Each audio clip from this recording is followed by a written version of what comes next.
Hello guys! Hello Leo! Welcome dito sa aking channel, Kapalaran 888 Leo. Alamin natin kung anong messages, vibration, gabay energy para sa lahat ng Leo. This is general reading. I hope na makuha mo yung energy. Okay. Leo number 10, journey. So this is from October 27 to November 1. Okay, please check. Okay, yung energy mo dito, sinasabi ng barahan na maybe you are ready for the travel. Pwedeng meron kang binabalak na travel this November or December. Or maybe you're preparing yourself para sa kung ano man to na movement. Maybe lilipat ka ng bahay. Maybe lilipat ka ng career. Or maybe status to, magle-level up ka ba, mag-aasawa ka na ba or anything. Yung journey na to, pwedeng halimbawa na for the whole year of 2025, ngayong November or last week ng October. Halimbawa, plano mong lumipat ng bahay. Pwedeng naghahanda ka, nag-iipon ka, or nag-i-empake ka. Or naghahanap ka ng bahay na pwedeng malipatan. Or maybe you're planning to travel abroad. So, pwedeng naghahanda ka ng mga papers, documents, mga legal documents para sa nagre-research ka siguro. And sinasabi ng baraha sa'yo dito na this week ay posibleng nakapag-desisyon ka. Nakapag-desisyon ka na is sure na to. So, pwedeng if you're traveling international or local, if you're moving out, moving in, if you're transferring, handang-handa ka na dito. So, you are ready.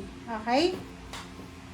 Next card natin is High Honor 7. So, kung ano man ito, Leo, if you're waiting for a success, if you're waiting for a contract signing, if you're waiting for money, if you're waiting for promotion, or anything na magdadala sa'yo ng honor, sinasabi ng barahan na malapit na to. Okay? Malapit na.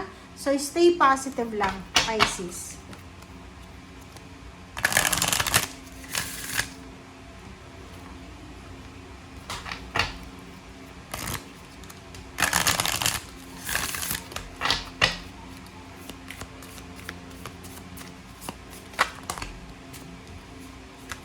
Okay, Omega, Laila, and Crystal. Okay, so tingnan natin. Have faith. Okay, Leo, sorry. Bakit ko ba naisip yung Pisces? Maybe you're married to Pisces or you are related to Pisces. Leo, have faith and hope. Because there is something positive and new on the horizon that you can't yet see. So, ano ba yung nararamdaman mo ngayon, Leo? Kasi parang medyo nawawalan ka ba ng pag-asa or maybe may mga Leo ditong medyo hindi kayo excited sa kung ano man ang paparating. But dito sinasabi na have faith and hope kasi mayroong positive na mangyayari na naghihintay sa'yo na hindi mo pa nakikita sa ngayon. Okay. Ang next card natin is Omega. Victory. 'Di ba? Congratulations sa iyo. Pwedeng ito na siya, completion. Victory, your desire is coming to fruition. Keep up the good work. Yun lang. Sinasabi ng baraha sa iyo, Leo, na ihanda mo yung sarili mo kasi paparating na. Okay? Omega, Alpha, and Omega to eh. So, this is the ending eh. Ending and journey. This is 10. Accomplishment, development, completion. So, kung ano man tong hinihintay mo, yun nga, you're waiting for good news. Parating na siya, yung victory and success ay malapit na. So, just keep working. Laila, spend time alone in nature, meditating about your desires and intentions. Ask the angels to help you gain a positive perspective. So, yun. Sinasabi ng baraha sa'yo, if you have time, if you have energy, if you have parang place na pwede mong mapuntahan na medyo maganda yung surroundings, medyo nature.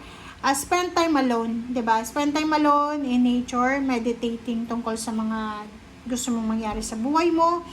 Just relax, okay? Kasi parang nakikita natin may mga Leo ditong punong-puno kayo ng ng desire na maging victorious. And sinasabi ng baraha, pag-isipan natin or we need the time para makapag-isip, makapagpahinga, and we need to ask help sa ating mga angels para sa positive perspective or sa positive na thoughts or energy na dapat na gawin natin.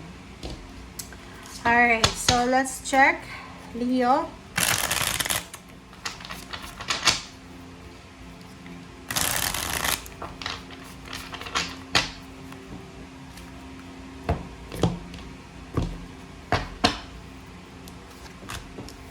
Okay, there's a good news. Congratulations. So, may positive news coming, Leo. And this is the wish fulfillment. So, eto na siya. So, sinasabi ng bara sa'yo, Leo, na victory. Your desire is coming to fruition. Keep up the good work. Have faith and hope because there's something positive and new on the horizon that you can yet see. So, eto siya. Yung pangarap mo, Leo, malapit nang dumating siya. So, maybe this is business. Maybe you're aiming for a business collaboration. Sinasabi ng barahan na malapit na. Pwedeng naghahanap ka ng business na pwede mong gawin. Or pwedeng gusto mong mag-apply sa isang company kaso lang natatakot ka. Sinasabi ng baraha dito, huwag kang matakot. Okay? Huwag kang matakot. Ituloy-tuloy mo lang yan ng mga plano mo, Leo. Okay, the devil, Capricorn energy, and hangman. Ang problema lang dito, okay, the problem is, because of fear, because of negativity, yung toxic na emotion natin na masyado tayong nag-overthink, yung parang iniisip natin na gusto natin mag-apply ng trabaho sa isang company, pero nauunahan na tayo ng what if eh. Parang sinasabi, what if hindi ako makapasa? What if na-reject ako, diba? So, ang the devil na to, this is a temptation na baka hindi mo ituloy yung plano mo kasi natatakot ka na ma-reject. Natatakot ka na anong tawag doon? Na hindi ka makapasok. Natatakot ka na tanggalin ka sa trabaho. Natatakot ka na baka hindi matuloy. So, Knight of Pentacles or baka negosyo to. Gusto mong magbukas ng negosyo pero natatakot ka kasi baka iniisip mo na hindi ito hindi ito magtagal ang negosyong to. Parang ganun. Alright, so Knight of Pentacles and Justice, diba? So, congratulations sa iyo, Leo, kasi yung kinakatakutan mo, hindi yan mangyayari. Okay? Ang mangyayari is, there's a good news coming about money. There's a job offer, contract signing. Kung makikita mo dito, Leo, isang napakalaking kontrata siya. Kung ikaw ay freelancer, business person ka, sinasabi ng bara sa'yo dito na posibleng ikaw ay makakatanggap. Okay, you will receive an offer, a job offer, a big offer, financial offer na posibleng eto yung matagal mo nang pinapangarap. Eto yung victory na posibleng darating sa'yo. Okay? Congratulations. Bye!